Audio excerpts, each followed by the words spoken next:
దీవనరకాలి అసంగ శస్త్రేణ దృఢేన చిత్వా. అసంగం అనే శస్త్రం చేత్తో పట్టుకొని నరికేస్తావు దీన్ని. అసంగం అంటే ఏమి? ఏది తిన్నా మనసుకు అంటకుండుట, ఏది చేసినా మనసుకు అంటకుంట, ఏది చూసినా మనసు అంటకుండుట అసంగం అంటే. సంగం అంటే అటాచ్మెంట్ అంటారు ఇంగ్లీష్లో. అంటే ఇది ఎక్కడ? లోపల. పైన చేతితో అంటకుండా ఉండడం కాదు. ఇక చేతికి మట్టి కాకుండా పని చేయబోయ్ అంటే చేతికి మట్టి కాకుండా చేతికి మట్టి ఎందుకు ఆఫీసులో కూర్చున్న వాడికి అంటే లంచాలు పుట్టుకో పాపం తెచ్చుకోకురా అంతేనే. కానీ అబ్బాయి చేతికి మట్టి అంటకుండా ఉండాలో అని బుద్ధి చెప్తారు పెద్దవాళ్ళు. చేతికి మట్టి ఉండాలి అర్థం ఆఫీసులో కూర్చొని మట్టి ముట్టుకోకూడదు అని అనుకుంటాడు. అది కాదు దాని అర్థం. కాబట్టి ఏడు చేయాలి? అసంగం. అసంగం అంటే మనసుకు అంటకుండా, ఇవి లోపల అంటకుండా నీవు చేస్తే అప్పుడు ఏమవుతుంది? సంసారం అనేది రెండు ముక్కల ఇటు ఇటు వెళ్ళిపోతుంది, దారిస్తుంది. దానికి అవతలు ఉన్నది ఒక దివ్యమైనటువంటి ఆత్మతత్వం, దానిని దర్శించు. ఆ దానికి ఇంకా అవతలుంది మరొక తత్వం. ఇలాంటి ఆత్మలు రెండు రకాలు ఉన్నాయి. ఒకటి క్షర, ఒకటి అక్షర. క్షర అంటే ఈ చెట్టు పేరేమిటి? అచేతనమైనటువంటి ప్రకృతి. చెట్టు దాటిన తర్వాత కనిపించేది శరీరములో బంధింపబడినటువంటి జీవుడు, వాడిని బద్ధ అంటారు. శరీరములో బంధింపబడి ఉన్నటువంటి జీవుడు, జ్ఞానము సంకోచము చెందిన జీవుడు, ఆనందము సంకోచించిన జీవుడు, వీడి పేరు బద్ధ పురుషుడు. వీడికి సంస్కృతంలో మరో పేరు క్షర పురుషుడు. వీడికి అవతల మరొకడు ఉన్నాడు, వాడు ఈ బంధం నుండి వదిలిపోయినాడు, బయటికి వెళ్ళిపోయినాడు. ఆ బయటికి వెళ్ళిపోయినాడు అక్షర, మళ్ళీ వెనక్కి రాడు, వాడు అక్షర పురుషుడు. ఇంతేనా? కాదు కాదు, ఇంకా మరొక్క మెట్టుంది అవతలకి. ఏమిటిది? క్షర అక్షరముల కంటే అవతల ఎవడు ఉంటాడో వాడు పురుషోత్తముడు. పురుష, ఉత్ పురుష, ఉత్తర పురుష, ఉత్తమ పురుష. ఉత్తమ అంటే సూపర్లేటివ్ డిగ్రీ. తర, తమ. తర అంటే కంపారిటివ్, తమ అంటే సూపర్లేటివ్. మీకు గుడ్, బెటర్, బెస్ట్ అన్నట్టు. ఉత్తర, ఉత్తమ. ఈ ఉత్తర, ఉత్తమ అంటే ఉత్ అంటే పైవాడు, ఉత్తర అంటే ఆ పైవాడి కంటే ఇంకా పైవాడు, ఉత్తమ అంతకంటే అందరికంటే పైవాడు. ఇప్పుడు ఎవడు వీడు? ఈ శరీరం ఏమిటి? అచేతనం. అచేతనమైన దీనికంటే పైవాడెవడు? ఇందులో బంధింపబడిన జీవుడు. వీడికి తెలివి లేదు, వీడికి తెలివి ఉంది కనుక ఈ ఉత్తు కంటే తరవడు, బంధంలోంచి విడిపోయినవాడు ఉత్తర. ఆ ఉత్తరుడి కంటే పైవాడు ఉత్తమ నేను. కాబట్టి అతోస్మి వేదే లోకేచ ప్రతిక పురుషోత్తమ. నేను క్షరము కంటే పైవాణ్ణి, అక్షరము కంటే పైవాణ్ణి. కాబట్టి నా పేరేమిటంటే ఉత్తముడు అంటారు. కాబట్టి నన్ను పురుషోత్తముడు అంటారు. ఆ పురుషోత్తముడిని తెలుసుకుంటే ఏమిటి లేదు నీకు? లోపల వీటన్నిటికంటే వెలుపల ఒకడు ఉన్నాడు. ఆ వెలుపలున్న వాడికి యువతలు ఒకడు ఉన్నాడు. ఆ యువతలున్నవాడు ఒకప్పుడు దీనిలో ఉంటాడు, ఒకప్పుడు వెలుపల ఉంటాడు. దీనికి అంతకీ పైన ఒక పురం ఉంది. ఈ పురములో నున్నవాడు, పురమును వీడినవాడు, పురములో ఉన్నవాడి కంటే బయటనున్నవాడు మొత్తం ఉన్నాం. ఇది నీకు తెలిస్తే ఏమైపోయింది? అన్ని శాస్త్రాలు తెలిసిపోయినాయి. నువ్వే సైన్స్ చదవకండి, దీనిలోనే ఉందంటావు సైన్స్ అంతా. ఇది ఏతద్బుద్ధ్వా, ఇది చదువుకుంటే నువ్వు బుద్ధిమంతుడు. ఇప్పుడు చాలా బుద్ధిమంతుడండి అంటే సిగరెట్ దాక్కపోతే, కాఫీ దాక్కపోతే మా పిల్లడు చాలా బుద్ధిమంతుడండి, ఇది మనకి బుద్ధిమంతుడు. మరి ఏది బుద్ధిమంతుడు? ఇది ఏతద్బుద్ధ్వా బుద్ధిమాన్ స్యాత్, వీడు బుద్ధిమంతుడు. వీడు రెండోది ఏమిటి లక్షణం? కృతకృత్య. చేయవలసిన పనిని చేసేసాడు ఇక్కడే. వీడు చేయవలసిన పని ఏమిటి? తానెవడో తెలిసి, వాడెవడో తెలిసి, ఇదేమిటో తెలియాలి. ఇది అంటున్నదేమిటి? నేను అంటున్నదేమిటి? వాడు అంటున్నదేవడు. కాబట్టి నేనెవడు, వాడెవడు, ఇది ఏమిటి? మూడు తెలిస్తే వాడు బుద్ధిమంతుడు. కాబట్టి ఏతద్బుద్ధ్వా, ఇప్పుడు నేను 15వ అధ్యాయంలో చెప్పిన పురుషోత్తముడు నీకు తెలిస్తే బుద్ధిమంతుడు అవుతావు. అప్పుడు నువ్వేమైనావు? కృతకృత్య, ఇక్కడికి వచ్చినటువంటి పని సాధించేసావు, నెరవేర్చేసుకున్నావు. ఇంకా హాయిగా నిరీక్షించు. వాడి ఇష్టం, ఎక్కడ ఉంచినా బాగలేదు. ఇక్కడ ఉంచుతాడు వాడి వస్తువే, అక్కడ ఉంచుతాడు వాడి వస్తువే. వీడి ప్రయత్నం ఎందుకు అక్కర్లేదు? పడుకుంది మన పిల్ల లోపల. ఇది కృతకృత్య. కాబట్టి నోమునోచి సువర్గం భూహీంద్ర. అప్పుడే నువ్వేమో అతలుడికి వెళ్ళిపోయినట్టున్నావు, వ్రతం అయిపోయినట్టుంది, పరిచేసినట్టుంది, కృష్ణ సమాగమం నీకు లభించేసినట్టుందే. అది వీళ్ళకి దుఃఖంగా పడుకుంది అంటే కృష్ణుడు లేకపోతే నిద్రపడుతుందండి రాత్రి. మనకి మంచి ఆర్తితో ఉన్నాం కదా, మేమందరం నిద్రపట్టగలిగి వస్తే ఇంత గాఢమైన నీకు నిద్రపడుతుందంటే వాడు లేడు. వాడిని కాగలింతో పడుకోకపోతే నీకు నిద్రపడుతుందా? పట్టింది. కాబట్టి నోత్తు సువర్గం భూహీంద్రవమ్మనాలి. సువర్గం స్వర్గమా వెళ్ళింది? కాదు. ఏది స్వర్గం? భగవానునితో కూడి ఉండుట స్వర్గము, భగవానుని వీడి ఉండుట నరకము. అంతే స్వర్గం నరకం. మనకి స్వర్గం అంటే ఏమిటి? ఆనందం. నరకం అంటే ఏమిటి? దుఃఖం. ఈ నరకం అంటే ఏది? భగవంతునితో ఎడబాటు కలిగితే ఎంత దుఃఖంగా ఉండాలట. వరం పుతవహ జ్వాలా పంజరాంతర్వ్యవస్థితి. ఒక పెద్ద బోను, ఇనప బోను. ఆ ఇనప బోను సింహాలు వాటిని పెడతారు, అలాంటి బోను. ఆ బోనులో పెట్టేశారు మంది. పెట్టేసి దానికి లోపల మంచి మంటలు పెట్టేస్తున్నాడు. ఆ అగ్నిహోత్ర జ్వాలలు ఆవరించేస్తున్నాయి. బయటికి రావడానికి దారి లేదు. దానిలో ఉంటే ఎంత హాయిగా ఉంది అనిపిస్తుందా? ఎప్పుడు ఇందులో మనం ఉంటే తెలిస్తేను. ఇందులో ఉండి ఇందులో మనం ఎంత వేడెక్కిపోతున్నామో తెలిసిన వాడికి వరం హుతభజ్వాలా పంజరాంతర్వ్యవస్థితి నా శౌరి చింతా విముఖ జన సంవాస వైశసం. భగవంతుడంటే ఆభిముఖ్యము లేనటువంటి, భగవంతుని ఒక్కసారైనా స్మరించినటువంటి మనుషుల మధ్య నా జీవితాన్ని పెట్టకు తండ్రి. వారి మధ్యన పెడితే ఎలాగుంటుంది? బోనులో పెట్టి బయటికి రావడానికి వీలు లేకుండా ఉంచి నిప్పు మంటలు పెట్టినట్టు ఉంటుంది తండ్రి. అదేనా చల్లగా ఉంటుంది, కానీ వీళ్ళ మధ్య ఉంటే భరించలేనంటారు ఒక మహాపురుషుడు. అందుచేత మనకి ఈ స్థితి కలగాలి. కలిగితే నీకు దుఃఖం. ఏది దుఃఖం? వాడికి దూరమైంది. ఏది సుఖం? వాడికి దగ్గరగా ఉంది. ఈవిడ ఏమిటి చేసింది? నోట్టు శువర్కం పోహిన్రా, కృష్ణుడితో చేరిపోయినట్టున్నావే అని వీళ్ళ మాటకు అర్థం. ఇది మానవుడు సాధిస్తే వాడు నిద్రపోతున్నట్టు లెక్క. ఆ నిద్రపోతోంది ఈవిడ. తయోముఖి, ఒకటి శూర్పణఖ. మనం అందరం వీళ్ళం అంటే మనందరిలో ఉన్నారనుకోండి. ఇవి మన చిత్త వ్యాపారాలు, మనో వ్యాపారాలకి పేర్లు పెట్టారు మన పెద్దలు. అటువంటి వాడు ఓడిపోయి నీకు నిద్ర ఇచ్చేశాడా అమ్మా? ఎవరైనా అంటే మన నమ్మాళ్ళు వారిని ఇందాక చెప్పేనే ఆయన ఈ అగస్త్యులు అనేటువంటి కుంభకర్ణుడికి ఆయనకు గొప్పతనాలు 3 ఉన్నాయి. ఏమిటా గొప్పతనాలు? ఆయన దక్షిణ దేశంలో ఉంటే ఒకనాడు పార్వతీదేవి కళ్యాణం అవుతూ ఉంటే ఈయన ఉత్తర దేశంలో ఉంటే అప్పుడు అందరూ ఋషులు కలిసి ఇటువైపు అందరూ వచ్చేశారు పార్వతీ కళ్యాణం చూడడానికి. ఉత్తర దేశానికి కైలాసపర్వతం దగ్గరికి వెళ్ళిపోయినారు. వెళ్ళిపోతే భూమి అవతల పక్క లేచిపోతుంది. మహాపురుషులందరూ ఇటు వచ్చేసరికి భూమి బరువు అయిపోయింది. ఇటుపక్క తేలిపోతుంటే అప్పుడంతా ఋషులు ఆలోచించారు, అబ్బాయి ఈ పొట్టిగా ఉన్నాడు కానీ చాలా గొప్పవాడు. ఎవడు? మన పొట్టివాడు అగస్త్యుడు పొట్టిగా ఉంటాడు. వీడిని కాస్తంత ఆ పక్కకి పంపిస్తే మొత్తం మనం అందరం ఇటువైపు ఉన్న సుఖం సరిపోతుంది కనుక వీళ్ళని పంపించమన్నాడు. అంటే మొత్తం మీద అందరూ కలిసి ఆర్డర్ వేశారు, ప్రార్థించారు. అవతలికి వెళ్ళిపోయినాడు వాడు. ఎప్పుడు వింధ్య పర్వతానికి పైకి వెళ్ళి ఏమిటి చేసింది? వింధ్య పర్వతం వీళ్ళందరూ ఇటు వచ్చేసినప్పుడు చూసి తినక మీదకి లేచిపోతుంది. అలా పైకి లేచిపోతుంది. పైకి లేచిపోతూ ఉంటే సూర్యుడి గమనం అడ్డేస్తుంది. ఈ ఆకాశం మీద సంచరించే సూర్యుడికి మధ్య ఉంది వింధ్యం. ఈ వింధ్యం అనే పర్వతము కానీ పైకి లేస్తే సూర్యగమనం అడ్డేస్తుంది. సూర్యగమనం వచ్చేస్తే కాలం పోతుంది. కాలం పోతే అంతా నాశనం అయిపోతుంది. కాబట్టి కాలాన్ని స్తంభింపచేసే సూర్యగమనాన్ని అడ్డినటువంటి వింధ్య పర్వతాన్ని అడుక్కెళ్ళాలంటే ఎవరు? అగస్త్యుల వారు బయలుదేరారు. వెళితే వింధ్యం అడ్డంగా ఉంది. వింధ్యమా కొంచెం తగ్గన్నాడు.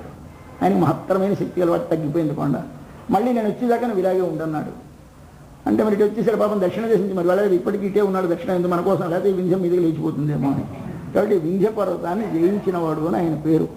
ఏమిటి మనమేమిటి చేశాం ఆయన? కాబట్టి దానికి పేరు ఏమిటి? దానికి పేరు ఇదే బిరుదు. అగ అంటే కొండను, స్థ్య అంటే స్తంభింపచేసిన వాడు కనుక అగస్త్యుడు. అగస్త్యుడు అంటే కొండని స్తంభింపచేశాడు, ఈసారి దాన్ని సంకోచింపచేశాడు.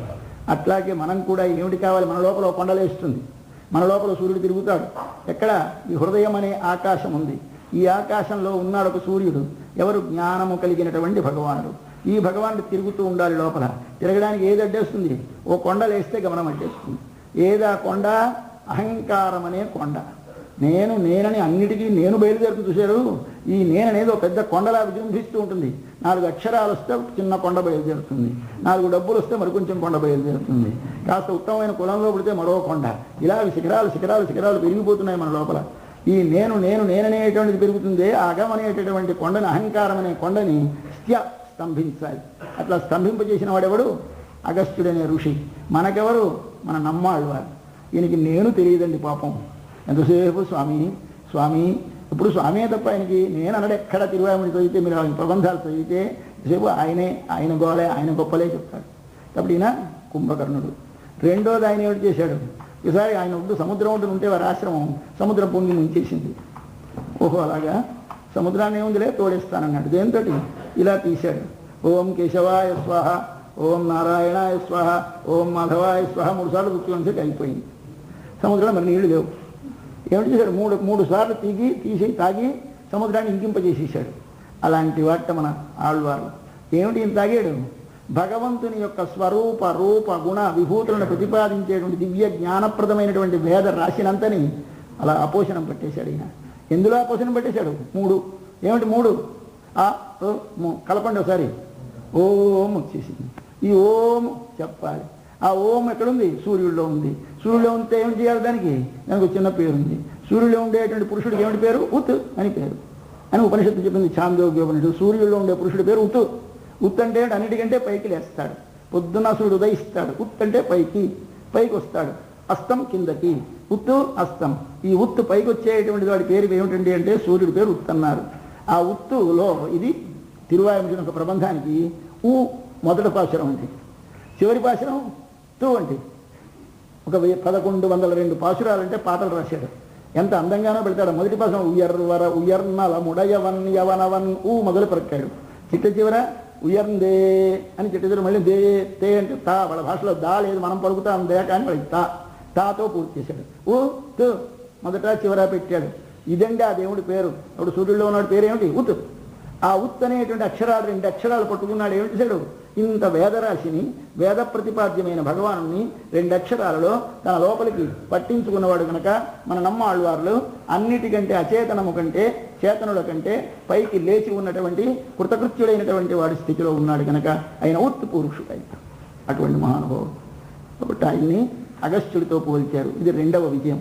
మొదటిది అహంకారమును స్తంభింపచేయి, 2వది సముద్రమునగా మనకి జ్ఞానమునిచ్చే వేదరాశిని ఒకసారి లోపలికి జీర్ణం చేసుకోదగినట్టు లోపలికి పుచ్చేసుకో. జ్ఞానం ఉండాలి.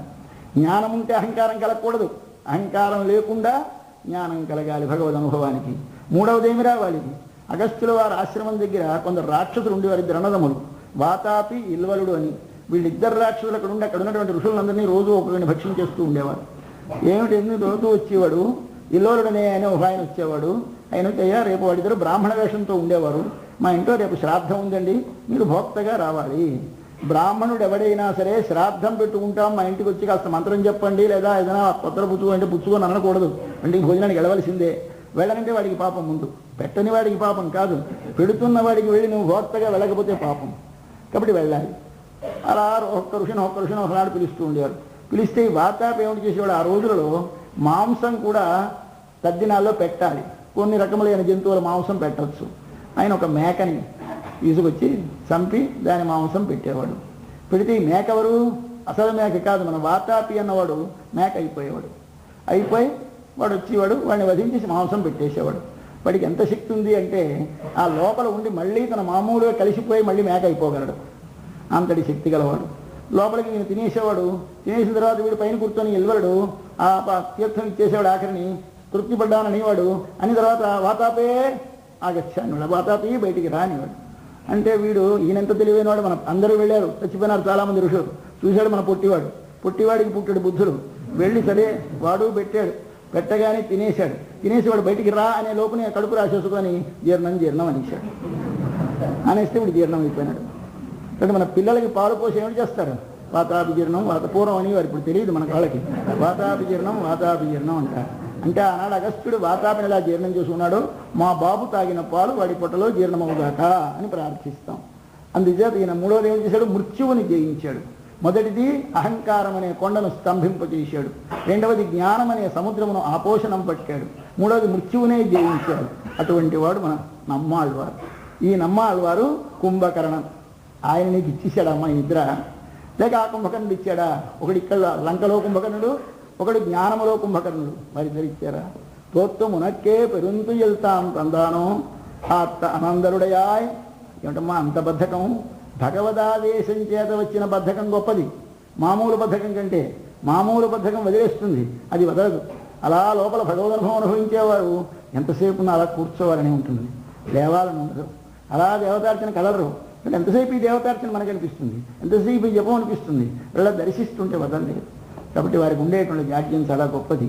అట్లాంటి తండ్రి ఆప్తమనందరుడయాయ్, నేను ఎందుకు రావాలి? అరుంకలమే మా గోష్ఠికి నీవు నాయకమణి లాంటి దాని అమ్మ, అలంకారం అమ్మ, లేచి రావమ్మా అని ఈనాటి పిల్లని బయటకు వచ్చి తలుపు తెరు, నోరు తెరు, నీ శరీరం మాకు దర్శనం ఇవ్వడానికి నీ పైన కప్పుకున్న పై కప్పు ముసుగు తీయి అని తిరా అని ప్రార్థిస్తున్నారు. తెరవము అని. ఈనాడు ఆ విధంగా ఒక మహా భగవద్ అనుభవముతో, భగవద్ ఆవేశముతో, భగవంతుడే ఉపాయమని విశ్వసించినటువంటి ఒక మహాపురుషులని మేలుకొలిపి వారి ఆభిముఖ్యం చేత మనలో ఈ స్థితులు కలిగేలా ప్రార్థించి మన పిల్లలు రేపు తరువాత ఇంటికి వెళతారు. పాచురం చదువుదాం. నోత్తువర్కం భువింద్రమ్మనాయ్ மாத்தமும் தாராரோ வாசல் திறவாதார் நாத்தத்துழாய் முடி நாராயணன் நம்மால் போத்த பரதரும் புண்ணியனால் பண்டொரு நாள் கூத்தத்தின் வாய் வீழ்ந்த கும்பகர்ணனும் தோக்கு உனக்கே பெருந்துயில் தான் தந்தானோ ஆத்தானந்தருடையாய் அருங்கலமே தேர்க்கமாய் வந்து స్థిరవేలోరంబావాయ్ స్వోచ్ఛిష్టమాలికా బంధగంధబంధుర విష్ణవే విష్ణుచిత్తతనూజాయై గోదాయై నిత్యమంగళం మాదృశా కించనస్త్రాణబద్ధ కంకణపాణయే విష్ణుచిత్తతనూజాయై గోదాయై నిత్యమంగళం శ్రీమత్యై విష్ణుచిత్తార్య మనోనందనహేతవే నందనందనసుందర్యై గోదాయై నిత్యమంగళం మంగళాశాసనపరైర్మదాచార్యపురోగమైః సర్వైశ్చ పూర్వైరాచార్యైః ప్రకృతాయాస్తు మంగళం. ఓం తత్సత్సర్వం శ్రీకృష్ణార్పణమస్తు.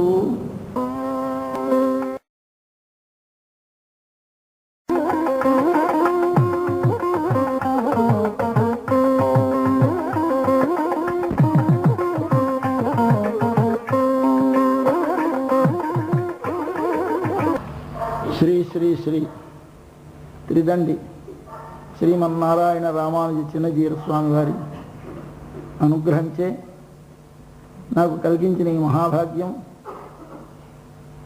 అనుభవించే భాగ్యాన్ని కలిగించారు మన జట్ వికాస తరంగిణి వారు. వారిచే ప్రసాదింపబడిన ఈ దివ్య భాగ్యంలో భాగంగా మీ అందరితోటి కలిసి ఉదయం సాయం సమయాలలో భగవద్గుణానుభవం చేసుకుంటున్నాం. ఉదయ సమయంలో శ్రీ విష్ణు సహస్రనామ అధ్యయనం చేస్తున్నాం. సాయం సమయంలో తిరుప్పావై శ్రవణం చేస్తున్నాం. తిరుప్పావై ప్రతి సంవత్సరం 30 రోజులు అందరూ తప్పకుండా వినవలసిన గ్రంథం. ప్రతి సంవత్సరం వింటే సరిపోతుందా 30 రోజులు అంటే కాదు. ఇది యావజ్జీవము ఆచరించవలసిన దానికి చేయవలసిన శ్రవణాన్ని అమ్మ కుదించి 4 రోజులలోకి సంక్షేపించి పెట్టింది వ్రతంగా. ఇది వ్రతం అంటే ఏదో ఒక నోము, ఒక ఫలమును కోరి చేసిన నోము వ్రతము కాదు. మామూలుగా ఆవిడ చెప్పిన దానిలో ఒక వర్షం కోసమని చేస్తున్నట్లుగా చెబుతుంది. కృష్ణుణ్ణి పొందటానికి గోపికలు చేసిన వ్రతముగా చెబుతారు. కానీ ఆమె చిట్ట చివరికి 29వ నాడు చెబుతూ, ఏదో నేను ఒక కోరిక కోరాను స్వామి, పరై అనే ఒక వాద్యం కావాలంటున్నాను, కానీ పరై అనే వాద్యం పుచ్చుకుందికి మేము రాలేదు అంటాడు. ఇన్నాళ్ళు చెప్పి పరై తారాయ్ అంటుంది. పరై యోజా ఇయ్యవయ్యా అని అడిగిన ఆవిడ చిట్ట చివరికి ఇత్తై పరహొల్వాన్ అన్నుహాన్, ఇవాళ పరపుచ్చుకుంది కాదు. ఏమిటి ఇన్నాళ్ళు పరైమన్నావు, ఇవాళ కాదంటావు, మరి ఏం కావాలి అంటే కావలసినది నీకే మేము చెందిన వారము కావలెను, మేము ఏ వ్యాపారము చేసినా నీ సేవ కావలెను. ఇదే ఆవిడ కోరిక. ఇది ఈ వ్రతంలో ఆండాళ్ళ తల్లి కోరిన ప్రధానమైన కోరిక. మానవులందరూ నేర్చుకోవాలి. ఇది నేను మొట్టమొదటి ప్రార్థన శ్లోకంలో రోజు చదువుతున్నాం. పారార్ధ్యం స్వం శృతిశత శిరసిద్ధం అధ్యాపయంతి. పారార్ధ్యం, పరార్థ అంటే పరుని కొరకు, పారార్థ్య అంటే పరుని కొరకు ఉపయోగపడుట. ఇది సమస్త జగత్తు యొక్క స్వభావం. ప్రతి వస్తువు ఒకరి కొరకి.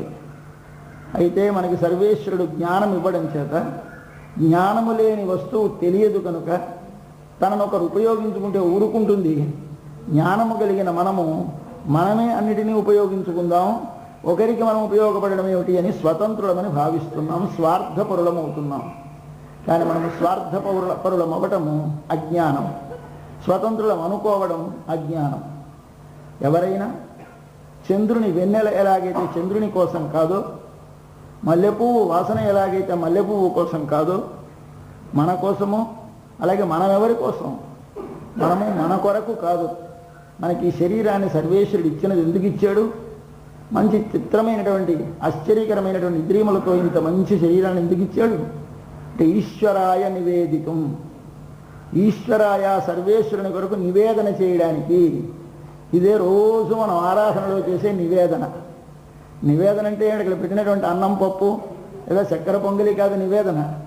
స్వామి నేను నీ కొరకు, నావి అనుకున్నవి నీ కొరకు. ఇది నివేదనం అంటారు. దీన్ని నివేదనం అంటే విన్నవించుట. ఏమని విన్నవించాలి? నీ వాడనైనా నేను నీ కొరకు ఉపయోగపడేలా అనుగ్రహించు. నీవే అయిన విశ్వములో సకల పదార్థములను నీ కొరకుగా నీవు స్వీకరించు.